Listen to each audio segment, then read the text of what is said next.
Welcome to the Commentary Magazine Daily Podcast. Today is Friday, December 5th, 2025. I am John Podhoretz, the editor of Commentary Magazine, importuning you to go to commentary.org/donate and give generously to our end-of-year campaign for our 501c3 nonprofit here.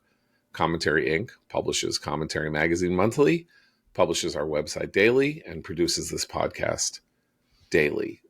We rely upon the generosity of our listeners, our readers, to keep the lights on, to keep the home fires burning, to continue to provide you with the best information that we can about the war on the Jewish people, the rise of anti-Semitism, the threats to America, both within and without, and the need to defend Western civilization from all comers. That is our mission. That is our mandate. That is our purpose. We are 80 years old, and we want to continue to be around for our 100th anniversary of publication and beyond.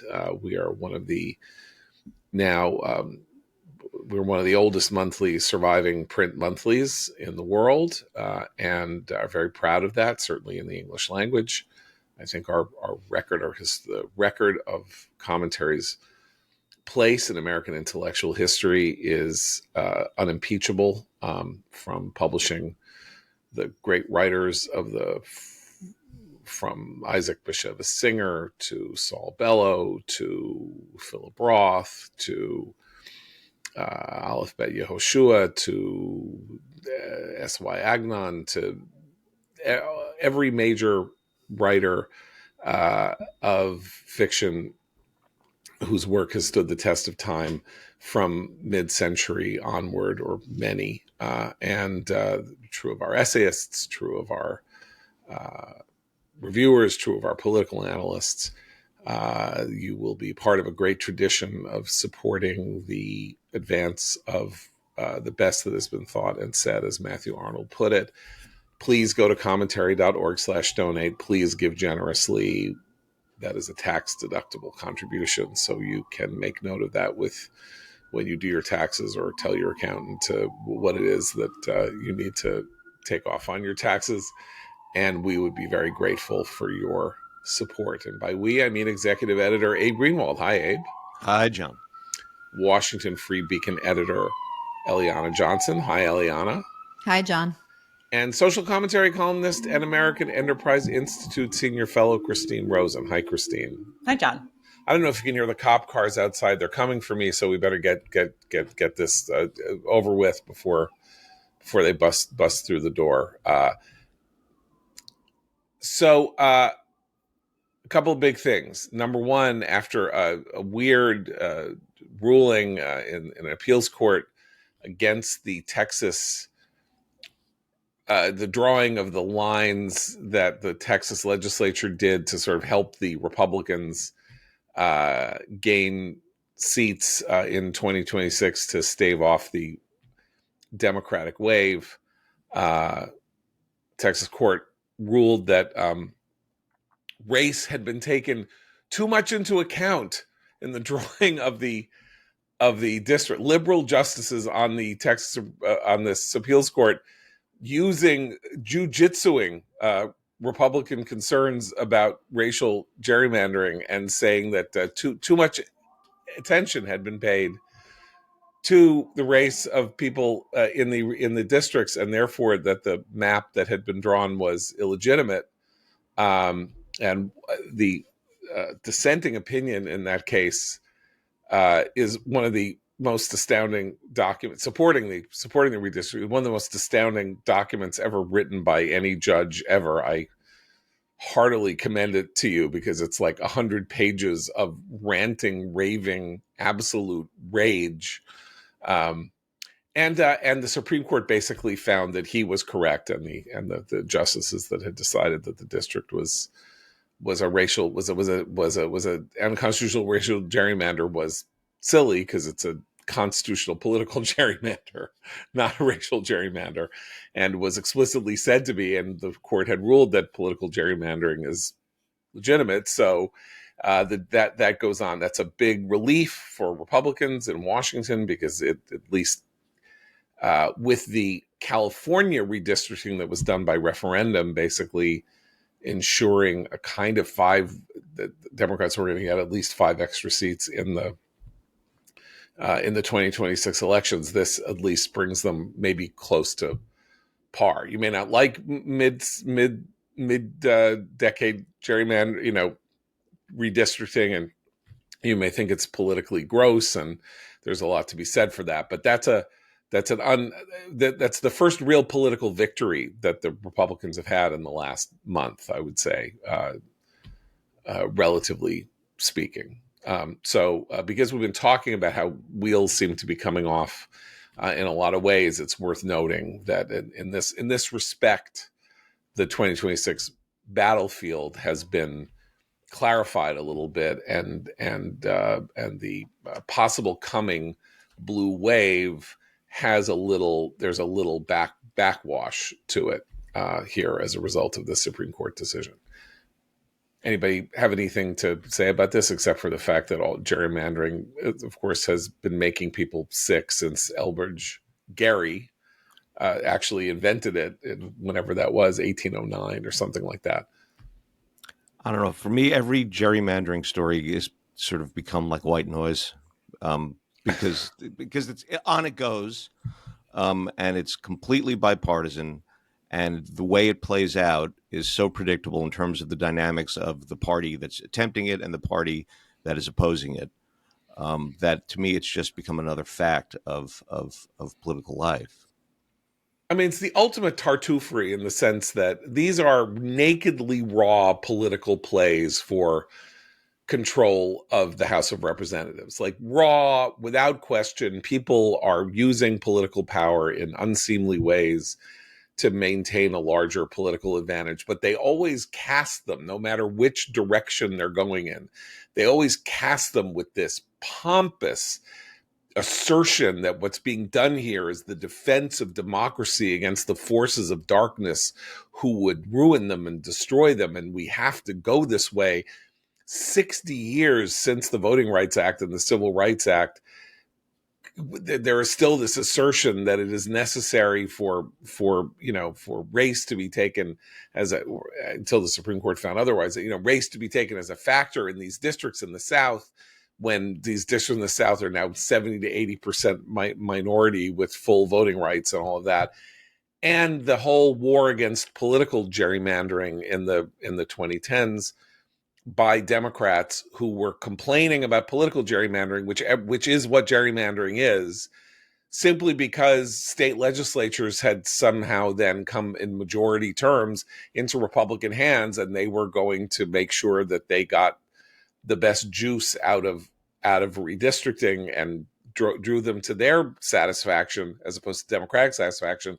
And you would have thought, particularly in Wisconsin, that literally the stormtroopers had come to the door to seize power from the good people of Wisconsin and hand it to the 19th century. Women should be barefoot and pregnant and not have abortions, and everybody should be, cast into slavery. That's the thing that I can't stand about it, is just the hypocritical pomposity and absolute falsity of the moral claims that are simply just a matter of one party gaining power and trying to take advantage of it as long as they have it, and the other party saying, whoa, we have to do whatever we can to stop it.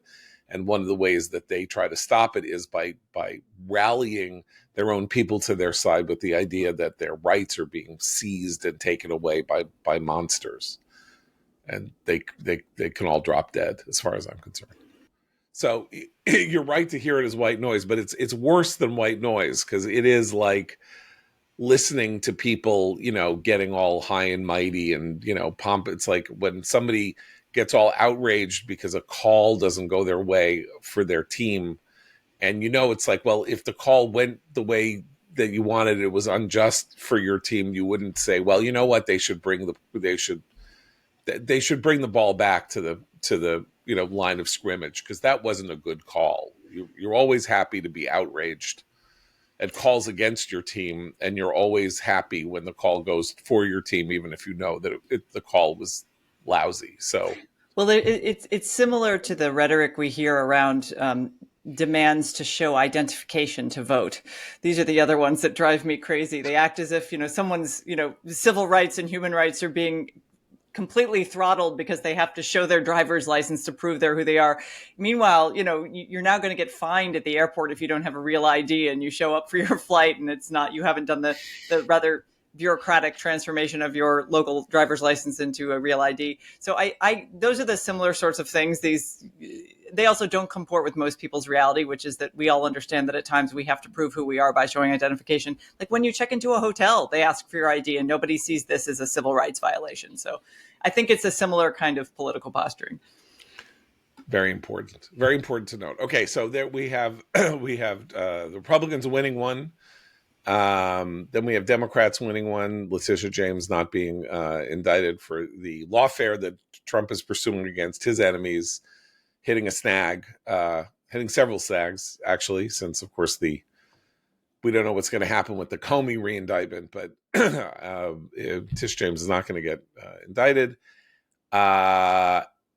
But then the big thing was testimony before Congress yesterday about the Venezuelan boat strike on September 2nd. And Senator Tom Cotton, former Commentary Magazine roastee and friend of ours, so I note that just to say that we are inclined to think well of Senator Cotton, not only because of who he is and what he's done and the stands that he takes, but also he is a friend of this institution, came out very resolutely and said that the strike was righteous and just, and that in fact could have been 4 strikes and it would still have been the case, that this is a kinetic military action and it has its own once that action is undertaken, it has its own logic and he has no questions about it. And it does appear that almost everybody who is involved in these matters looks at Admiral Bradley, who was the one who was overseeing the strike, and says he is a person of unimpeachable integrity and would, and a patriot and a hero and all of that. And it's still the case that Pete Hegseth, the Secretary of Defense, is acting weird. Like he's like, everything was righteous, but I left the room after the first strike. So it's like, really, you left the room? Why would you leave? I don't understand why you. It's like, okay, the strike's over. I'm gonna go get a soda out of the vending machine. Like he's in a skiff. They're overseeing a military action. Really, he left. Well, he sent a very clear message to the people who are like Admiral Bradley, which is that you're gonna be the person defending yourself before a congressional oversight committee, not Pete Hegseth. I mean, it was his call. He should have been the one sitting in that hearing, answering questions, or sitting beside the admiral answering those questions. I think his weirdness is also the fact that the Signalgate report didn't go his way, even though he claimed he was completely exonerated. He was not.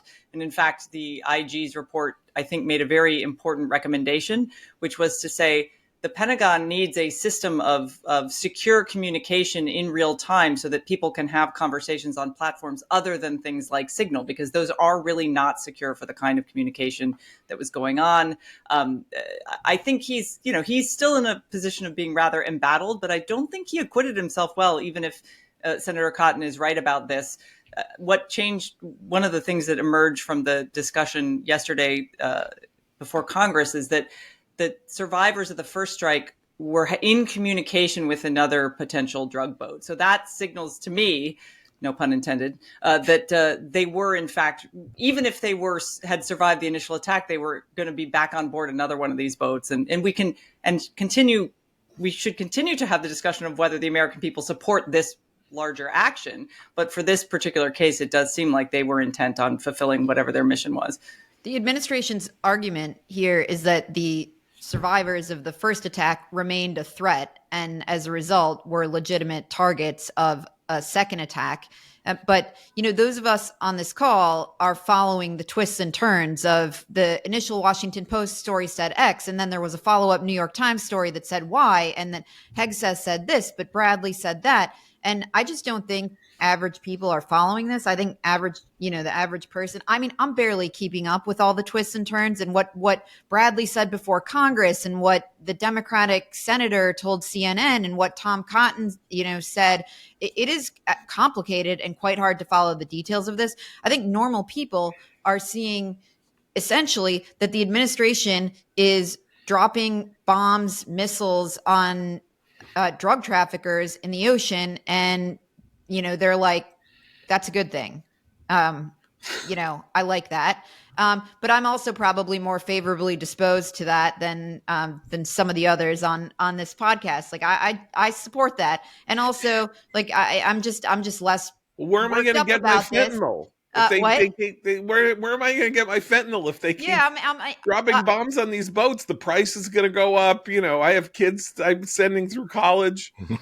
Well, there is. I'm not worked up about this. I support the administration killing these people. I think that's about the level at which normal people are following this. And then I have to say on the Signal thing, the IG report said Pete Hegseth shouldn't have used Signal to communicate the battle plans.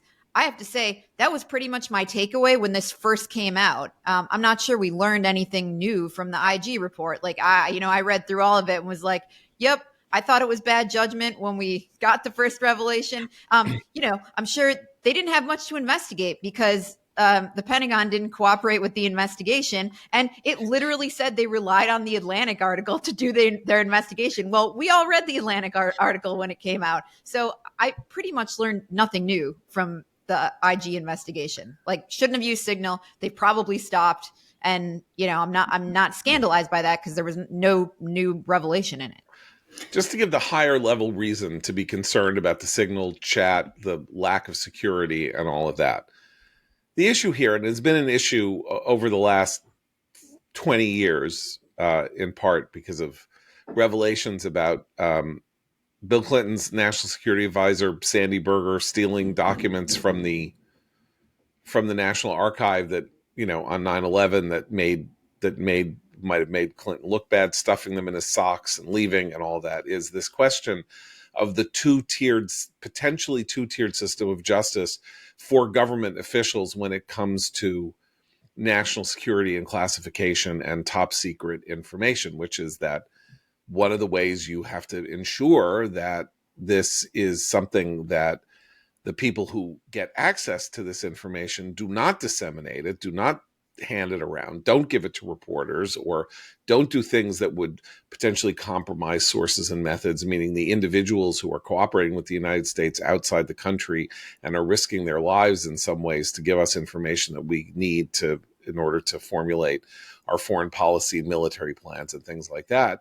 Is you have to have a credible threat that if they misuse that information, they're going to go to jail. They need to be the rules have to be very clear as a form of deterrence. And if we establish a system where the higher up the food chain you go, the less likely it is that you are going to get punished for your misbehavior with classified information, when in fact the people at the top of the food chain have the most access to the most damaging or the most sensitive information and weasel out of trouble. John Deutsch, the CIA secretary, CIA leader who was caught doing stuff, others. And so, Hegseth get away with it because he was sloppy, he sent stuff to his wife. It's bad. It's also like what John Bolton has been accused of, right? John Bolton as Trump lawfare John Bolton with the idea that he sent some stuff over email to his wife, who obviously doesn't have classified access, and maybe to his daughter. But you can't prosecute John Bolton for doing that and then say it's okay that Pete Hegseth sent classified information over Signal to his wife. Well, and it's important to note that Hegseth has made each of these incidences worse with his own doubling down defensive behavior, his kind of insistence on treating each thing as if he's still a pundit rather than actually the leader of the Pentagon. And assuming, as so far I guess he's been correct to assume, that Trump would continue to back him. He makes these situations worse for himself. I mean, setting aside what it does along the chain of command of the Pentagon and what it's doing to our confidence in his ability to lead the Department of War. It's not the work of a leader who has his head on right. I just think that, and look, I never was a supporter of Hegseth. I understand that there are aspects of what he's doing with military recruitment and elsewhere that a lot of the enlisted men and women in our country's military like, and I'm very glad he got rid of a lot of the DEI stuff.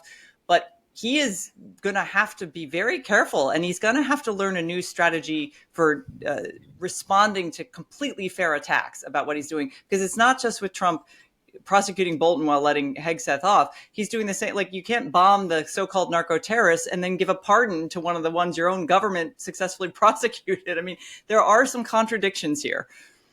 Look, I think it's clear that Pete Hegseth is incapable of conducting himself publicly with the seriousness that his position demands. And that's an ongoing problem, not just publicly, also functionally. And over signal. Right. That's what I mean.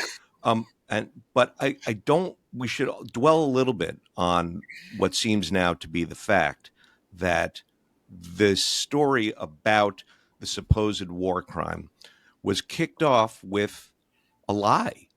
With a quote, a slander, yeah, a quote that absolutely no one can verify.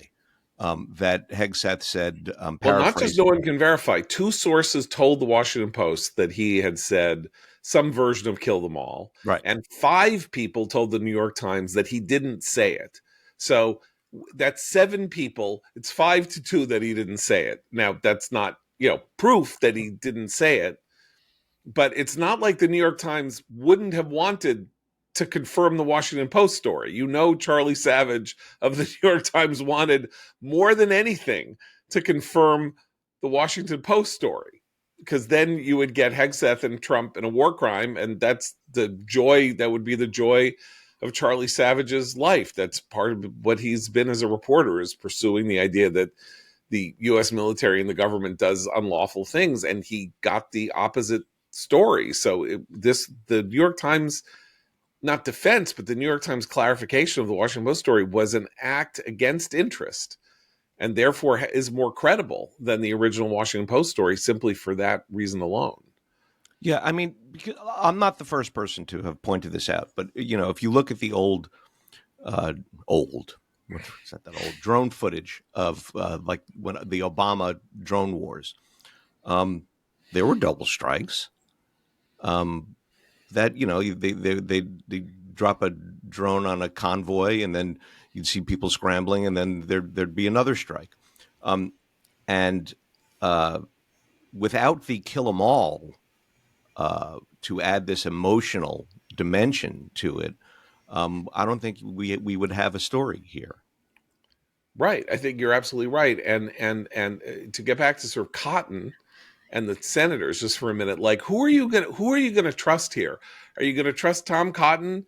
3 tours in Iraq and Afghanistan? Or are you gonna trust vegan Adam Schiff, who spent 3 years lying about the intelligence that he had about Russiagate on MSNBC, and then got himself elected to the Senate because of it? I mean, I would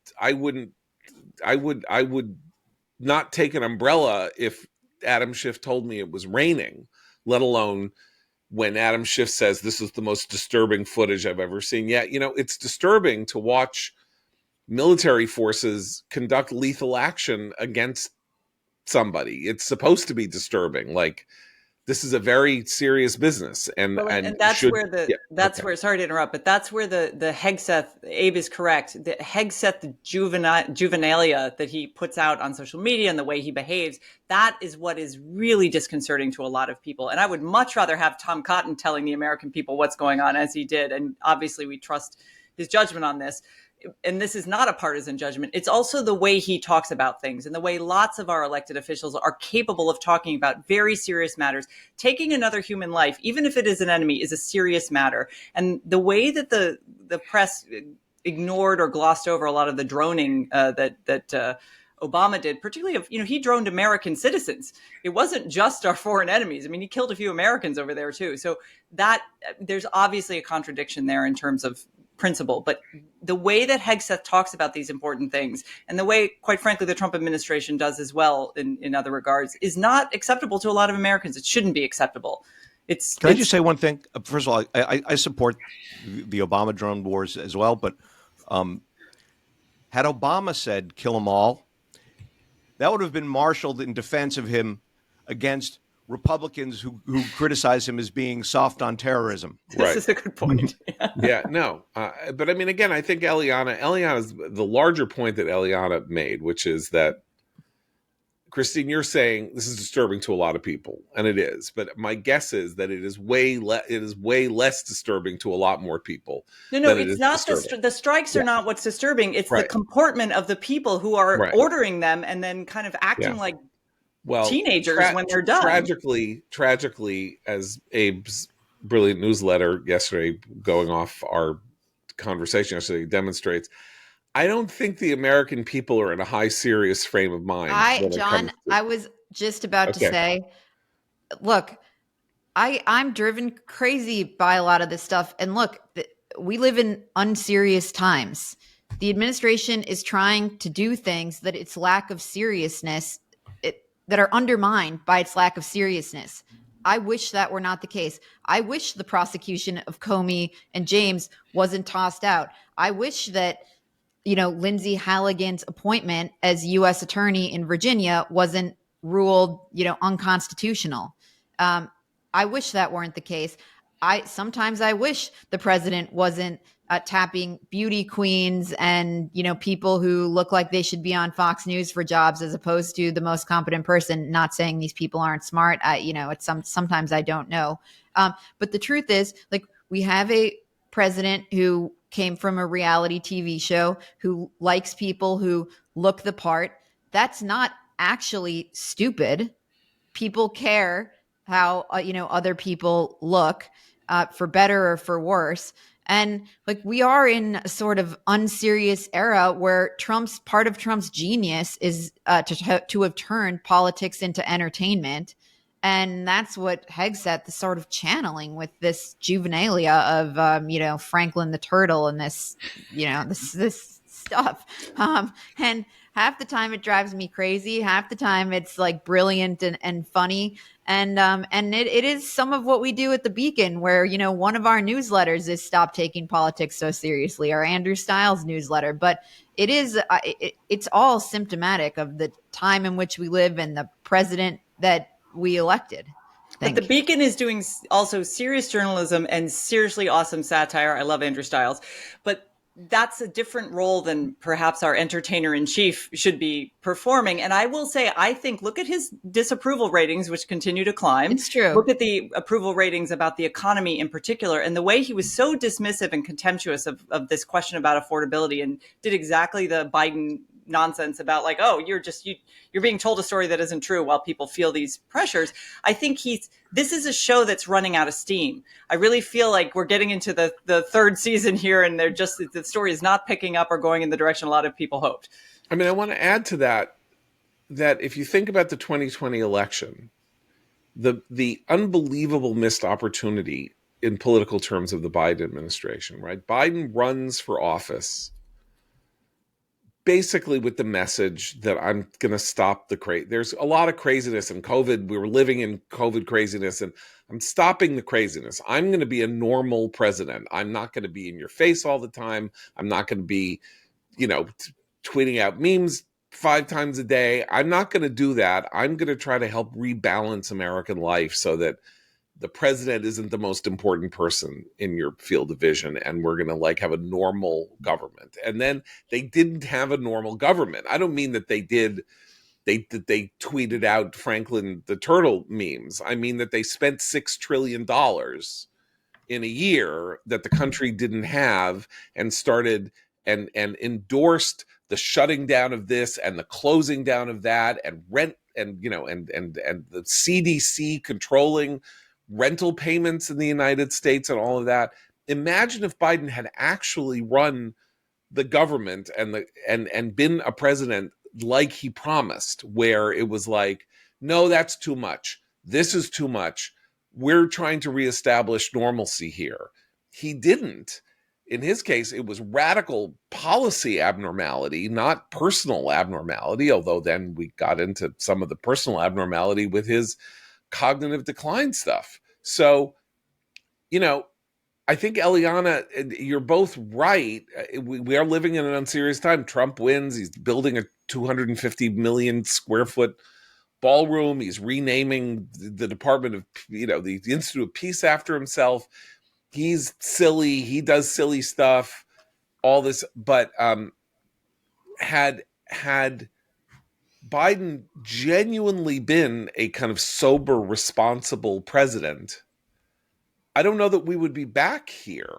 Now, in many ways, I'm happy we're back here. I'm happy we're back here because the Middle East, the revolution in the Middle East, represented by Israel's victory in Gaza and the the fall of the government in Syria, various things, a lot of that is very much of a piece with what Trump can do unconventionally. And so I'm not going to complain about it. I'm just saying, do I think the American people might want again to be given the message that the presidency after Trump will be a presidency that tries to stabilize and calm American politics down?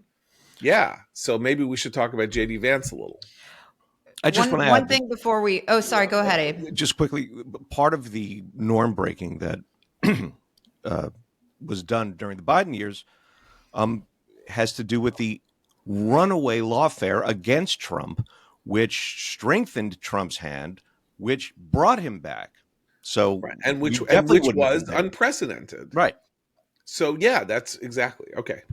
I mean, what I said about living in unserious times, that's partly true, but there's also a lot of serious stuff the administration has done. And I will be interested to see how big a role it plays in Republicans' midterm campaigns, because to circle back to where we started, the gerrymandering right now seems to be the bulk of the strategy.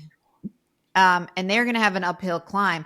But there have been the administration has done a lot on the trans insanity, on ending DEI in the military, on taking on the insanity in higher education, and on putting someone who's not senile in the presidency. I've got another one we haven't talked about this week that's worth talking about, which is the essential refocusing of the American environmental standards to reassert the primacy of the use of fossil fuels in 100%. Americans' daily transport, instead of this weird tilting toward the use of electric cars and mandates, in part, by the way, which has enormous consequences, because we are demanding these mandates for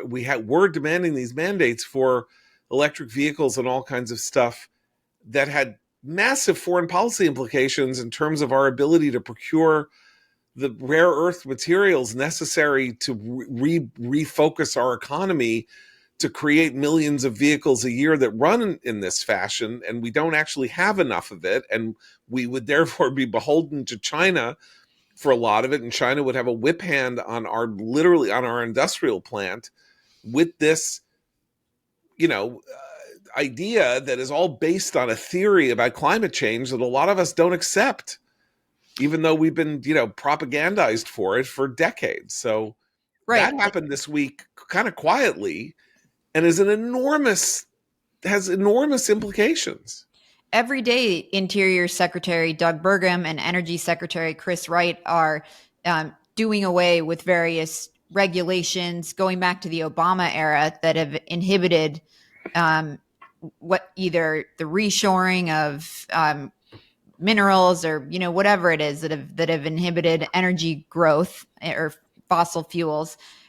So I think all of these things are potent campaign issues for Republicans who should be able to say 2 years wasn't that long ago.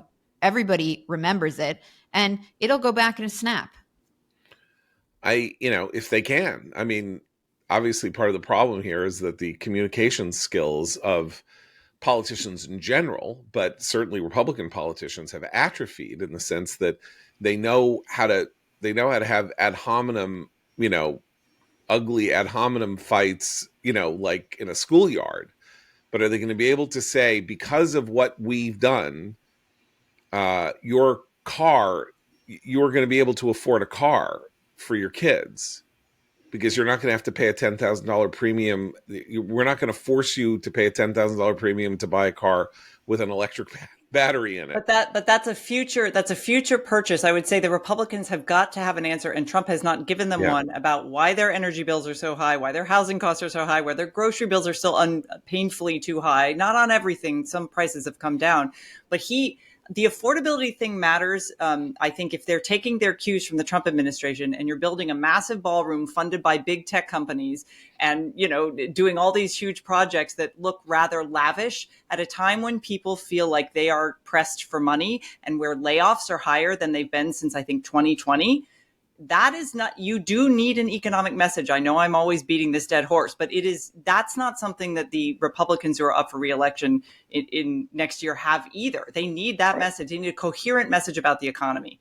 The cost of living is the weak link here, and Trump's responses have been unhelpful, which is to say his response is the Biden response. Yeah, right. And as I say, like, this is where the shift into this kind of schoolyard taunting as the vulgate of, in both senses of the term, of American politics is unhelpful when you actually need to be able to go to people and say, here's what I've done for you. It's not just the other guy is a jerk.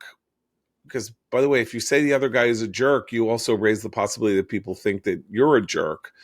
And therefore you kind of negate the success of your jerk attack because you are starting it, as opposed to, not getting elevated. I'm not talking about, nor is the cost of living thing. That's not an elevated argument where you need to you need to show people how, the dollar works and the this and the that. You're like, we want you to know that we are spending 12 hours a day trying to figure out what it is the federal government, what regulations the federal government can get rid of, and what things the federal government can do to get out of the way of the American economy so that prices aren't unacceptably high.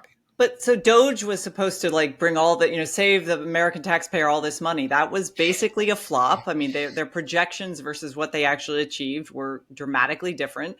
And I'm not sure that why not just return to the message that has long worked for conservatives and Republicans, which is lower taxes, lower energy prices, because we have, deregulate, deregulation. These are patriotism. These are tested, time-tested messages that Trump actually doesn't use enough. He's capable of it. That's why I want to go and talk a little about J.D. Vance, because J.D. Vance, the first sort of who is, the Robin to Trump's Batman. And I don't know, Batman didn't retire and then Robin becomes Batman unless there's a run of a DC comic book that shows that happening. But there's Vance angling to be the post-Trump Trump. And he too doesn't seem to know how to talk about these things, is talking more radically about things than Trump is on all kinds of areas, and gave an interview to NBC News yesterday in which he denied that there was an anti-Semitism problem on the right, which is insane. Aside from everything else, it's not true that there isn't an anti-Semitism problem on the right. You can't even spin that there isn't an anti-Semitism problem on the right. 3 or 4 massive broadcasting voices are peddling anti-Semitic tropes on a daily basis, who are getting enormous attention in the culture. And he himself is doing things like having a Hanukkah party at the vice president's mansion. It's the Golden Noel, John. He calls the Golden Noel. The Golden Noel presents a Hanukkah party. So Christmas is presenting the Hanukkah party at the vice president's house. You know what you do if you want to promote the Golden Noel? This is, by the way, the Golden Noel is 50 years of Christmases at the vice president's house. A little known fact, the vice president's house is a new and not an old institution in Washington. The vice president did not have an official residence until the mid 1970s, when it was placed at the Naval Observatory in Washington. And therefore, there have been Christmas celebrations for the last 50 years, and they decided to, or 1975, whatever, they decided to enshrine this as, the Jubilee. It's the Golden Noel. So it says on the vice president's invitation to the Hanukkah party at his house, the Golden Noel presents Hanukkah. So it's like Santa on the shaver, on the Norelco shaver, is like going to slide into and then light the menorah and then go back up the chimney or something like that. It is, shall we say, culturally insensitive. Don't have a Hanukkah party. There is a White House Hanukkah party. That's fine. You want to have a Hanukkah party? Just say Vice President Vance invites you to his Hanukkah party. Why did he do it? Why are the colors on the card the Christmas colors of red and green? Because he's sending a mixed message deliberately. This is a very intelligent person who has a Machiavellian streak, and he's winking and waving at the people, but saying, you know what, I'm not really having a Hanukkah party. But just to clarify for our non-Jewish listeners, Hanukkah is not a major Jewish holiday. You only think it is because we needed some way to give our kids gifts at Christmas that wouldn't involve a Christmas tree. It is a post-biblical nationalist holiday with very complicated political and ideological provenance. It's a very interesting story. But until Jews needed a celebration to war with Christmas so that they could so they wouldn't be accused of not giving their kids a nice holiday season, it was not a major event on the Jewish annual calendar. So you can actually make a case. You don't have to have a Hanukkah party because, that's a classic thing that a Hanukkah party is to eat something that's oily and then light a candle every day for 8 days. Part of not a big deal. Part of what's frustrating about this is that I think Vance is not only winking and sending a mixed message. Excuse me. He's trolling a little bit here, and so I'm hesitant to even respond. Look, this is kind of like the dilemma of our times with this faction. It's like when to respond, when to ignore them, because in responding and saying, "Oh, look, he sent out a Christmas invite to a Hanukkah party," the attack on us will be, they're even upset when he celebrates Hanukkah. They're even upset when he invites Jews to things. But the anti-Semitism remark, though, that it's been overblown, that is absolutely strategic and is an absolute window into where he's headed with this. I mean, he doubled down on any claims that anyone on his staff might be anti-Semitic. He's obviously been friends with Tucker and defended all that. He is making a choice, and the choice he is making, I think, is morally atrocious. But if he wants to go down that path, and I think it's also electorally stupid, because I don't think most Americans are on the Groyper contingent does not represent very much beyond the trolls online. I could be wrong. Maybe it's most of the young, Republican voters he hopes to win over, and when he wants to become the next Trump. But I think it's not just a miscalculation in terms of what it says about him and his understanding of the problem of anti-Semitism on the right, but it's just electorally stupid. I really don't think it's long-term the coalition he's going to want to build, despite what we've seen in terms of younger, new voters to the GOP in this last election and their views of the Holocaust, for example, or of anti-Semitism in general, which are worrisome. Just to zoom out on this, beyond the particular NBC News interview, if you go back to 2016, whenever Vance's book came out and then he ran for Senate, Vance was a regular guest on Tucker Carlson's Fox News show. And I think Carlson played a big role in his rise as an important political figure in the country. So I do think Vance, JD feels indebted to Carlson, and the two are obviously friends. Vance then appeared on his show. Carlson's son works in the Vance office. That's a real relationship there. So that's part one. And I think Vance feels indebted to Carlson for being elected senator. The exposure on that Fox News show was really important to Vance in terms of his name recognition, et cetera, in Ohio. Part two is, fast forward to the vice. Oh, and then I should add, part two is Tucker Carlson then lobbied the president for J.D. Vance to become vice president. And so I think he was important at another step along the way. And this is all before Tucker is, veered off into the, insane gutter in the past, 2.5 years, let's say. Part three is that J.D. Vance appeared maybe a month ago at a Turning Point USA event where a student at, I think it was Ole Miss, asked him a question that was loaded with, anti-Semitic tropes. And it included a line where the student said to him, what do you think? Why are we so supportive of Israel when their religion doesn't agree with ours? And I would say Vance. Well, yeah, I just wanted to set up Vance's answer. The student also said, why is Israel controlling our foreign policy? Yeah, right. And for people like us watching Vance's response, we were sort of disappointed that he didn't take on the student more forcefully and sort of defend. He didn't offer a more robust defense. No, he lent support to the larger theme by saying, well, Israel doesn't control this other presidents. Yeah. Right. And so since then, I think Vance has had a number of opportunities to sort of signal to the pro-Israel community and to Jews that I understand your concerns, I hear you, and, I'll be supportive and be with you. And he's decided not to do that. And this is the latest example of that.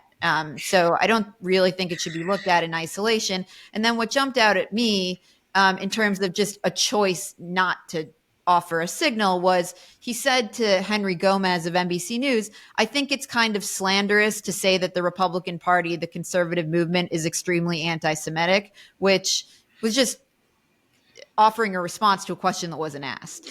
Like he asked if anti-Semitism was rising in the party. He didn't say, he wasn't accusing the party or the movement of being extremely anti-Semitic. And so I'm just reading this as Vance choosing not to take this on right now, not to offer any sort of reassurance to the pro-Israel community or to the Jewish community at this point. And the other thing that sort of occurred to me watching this is we see, Vance, he's a very online guy. My understanding is he writes a lot of his own tweets. And I have sort of wondered, is he at risk of making the same mistake that Ron DeSantis made, of mistaking noise for signal, of these voices, anti-Israel voices of young men, whatever. They're very online, and this is separate from Tucker Carlson is one of these loud voices who's very online. But the other young people in the party who also work in Vance's office, they're representative of the people he's closest to, but they aren't representative of necessarily of where the party is. And there does seem to be a parallel. And of course, some of these people also work for DeSantis. And I don't at all believe that this is where DeSantis's heart is. DeSantis is actually quite good on these issues. He did. The other data point about that we should add to I think what will unfortunately be a growing list for Vance was when he was completely dismissive of what grown men and women were doing on that young Republican feed, where a lot of what they were saying was not just racist and misogynistic, but also quite anti-Semitic. And him saying, oh, kids are being kids, calm down, it's not a big deal. Downplaying these episodes. It'd be one thing if it was just one instance, but that every time one of these things happens on the right, he takes a particular tack. Yeah, they were kids or 40-year-old. They were in their 30s. Those are they were not children. Kids. Yeah. Okay, so let's do a little at Christine's request, and to satisfy you, it's a Friday. We're gonna open up the commentary podcast mailbag for a couple of questions from our wonderful listeners. So I'm going to get defensive in one case, but I'm going to start with one where Christine doesn't have to be defensive. But One of our listeners in Fayetteville, New York, Lynn Koss, writes, Christine, I can't believe I disagree with you about anything, but I beg to differ about an age ceiling for presidents. It should be about competence. Cognitive impairments can occur at young ages. Biden was showing signs way earlier on. Old people can be remarkably cognitively intact. Age limitations won't screen out cognitive decline in younger candidates and will rob us of potentially excellent older ones. Presidential physicians should be held accountable for disclosure. There is no way that President Biden passed cognitive testing without looking at his watch, and a different question than who is the president of the U.S. should be asked of sitting presidents. In fact, more rigorous cognitive testing should be a requirement, not artificial age limits. Okay, fair enough. I mean, I agree with her on the cognitive testing. I would be in support of that. I think that would be a very difficult thing to make constitutional, but you could try it. But we do have arbitrary limits. The arbitrary age floor for president is 35. That was put in place at a time, by the way, when lifespan was much shorter than it is now. So I don't think that, given the age of our last couple of presidents, that people would be averse to having just an arbitrary, maybe you make it 80. Like, when you finish your term, you cannot be more than 80 years old. Because I think actuarially, we can make some recommendations about people's ability to do this very difficult job. And obviously, Joe Biden's presidency showed us that in horrific relief.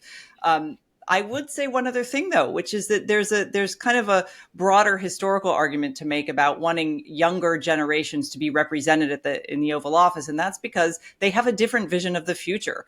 And I think we definitely see this with Trump, and we saw it with Biden. Younger, more energetic presidents are thinking ahead 30, 40, 50 years. And you could make a general argument that a ceiling on age would force the country to choose people who were in earlier generations, closer to where the majority of people in the country are.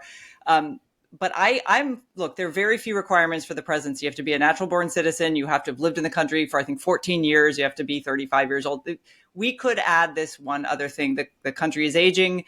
It would force the parties to really develop talent at a younger stage. So I agree with her that people who are young can have cognitive challenges, but from an actuarial standpoint, they tend to happen more with age. And we do have a wonderful extended lifespan compared to earlier eras, and that's all for the good. But I still would be a fan of putting this in front of the American people and asking them, after 80 or maybe 75, who knows? Would it be reasonable? So I respectfully disagree. Okay. Michael Garrett writes, maybe Afton Baines outperforming Kamala Harris. This is the special election. This was the radical Democrat running in the special election for the House in Tennessee's 7th District this week, who lost, but did twice as well as Kamala Harris did in the district.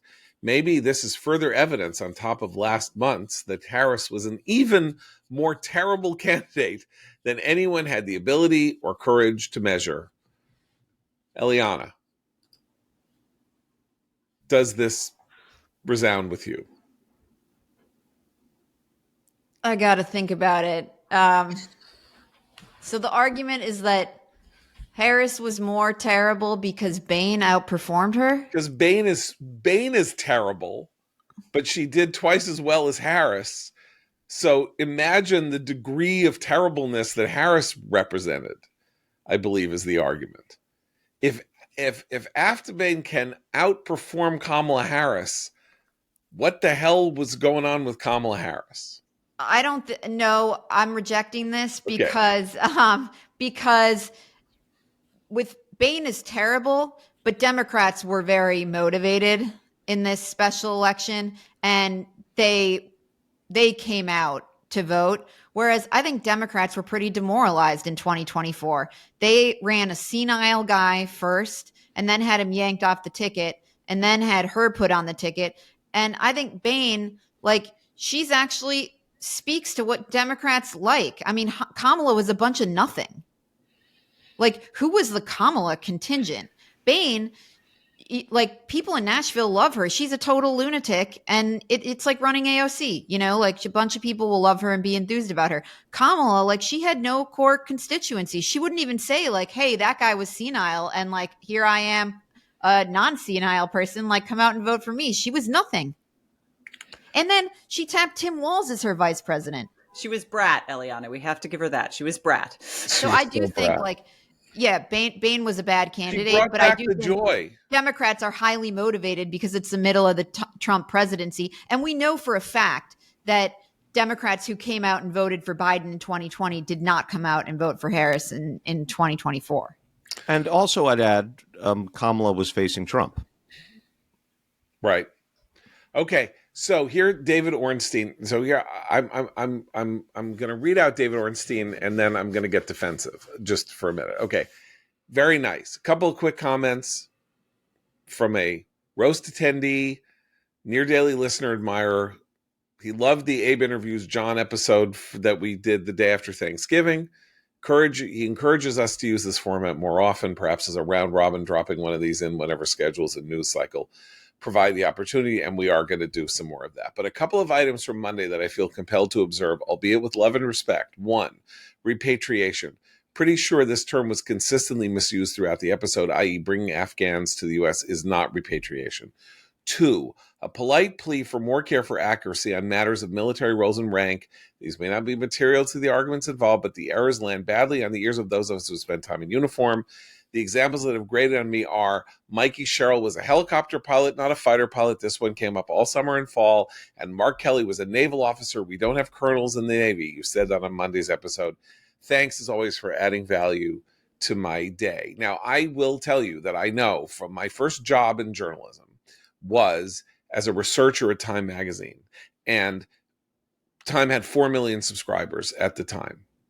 And if you made a factual error relating to the military, to weaponry, to anything involving arms or the armed forces or anything, we would get 25,000 letters correcting it. This is not an exaggeration. Time would get 25,000 letters correcting that you said that was a B2 and it was a B1A, that kind of thing. You misranked someone or something like that. So I am sensitive to this fact. I'm sorry if I called Mark Kelly a colonel, and I'm sorry that I misidentified Mikey Sherrill. I corrected you on Mikey Sherrill's. You did. On the air. Yes, you did. And I understand this, and I appreciate it. I just want to say, for people who send us corrections and things like that, we are talking 5.5 hours a week. And we're ranging very far afield in all kinds of categories. And I'm not sitting here with papers in front of me that I'm consulting as I am mentioning things, because we're trying to have an open conversation. No fact of that sort that I cite here should be taken as what we used to call a red check at Time magazine, which is something that has been hard confirmed with 3 definitive sources, and therefore you can take it to the bank. Do your own research.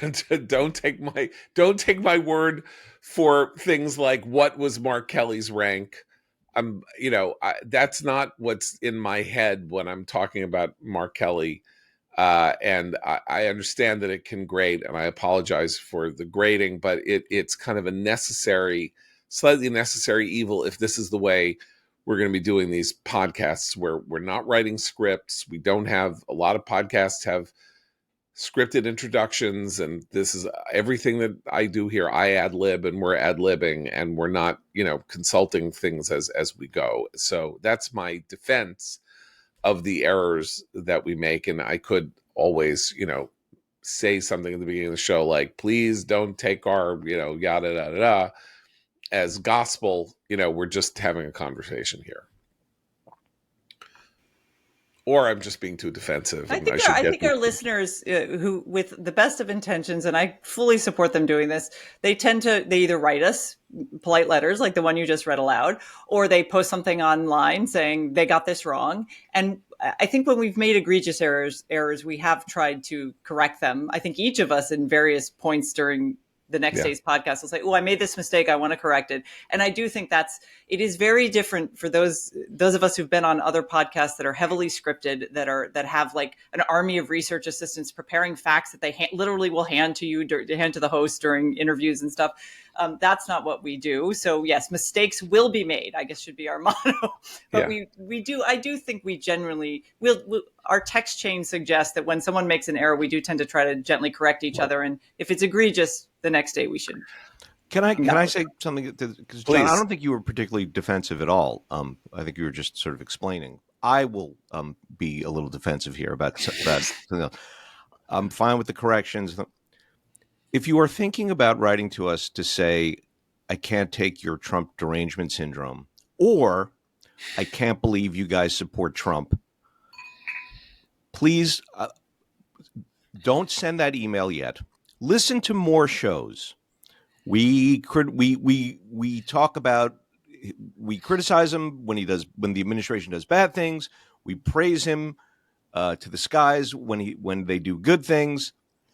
That is what we do. We are not. There's no Trump derangement syndrome, and there's no Trump adoration syndrome here. So, give us a break on that front, because it's annoying. That is fair enough.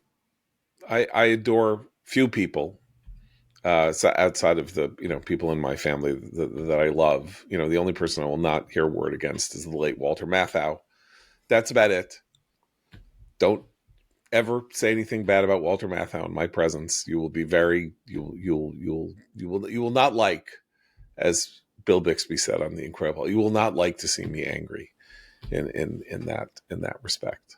So this just gives me an opportunity to therefore recommend, of course, that you go watch The Sunshine Boys with Walter Matthau delivering what is one of the 2 or 3 funniest performances ever recorded on film. The other, by the way, so we'll end on a ridiculous note that came out of nowhere. The funniest performance ever recorded on film is Dame Edith Evans playing Lady Bracknell in the 1952 version of The Importance of Being Earnest, with Michael Redgrave and Margaret Rutherford and Joan Greenwood. And that is the funniest performance ever recorded on film. Edith Evans in The Importance of Being Earnest, followed closely by Walter Matthau in The Sunshine Boys. I hope everybody has a wonderful weekend. Watch football or don't. Have a great time. We'll be back on Monday. For Christine, Eliana, and Abe, I'm John Podhoretz. Keep the candle burning.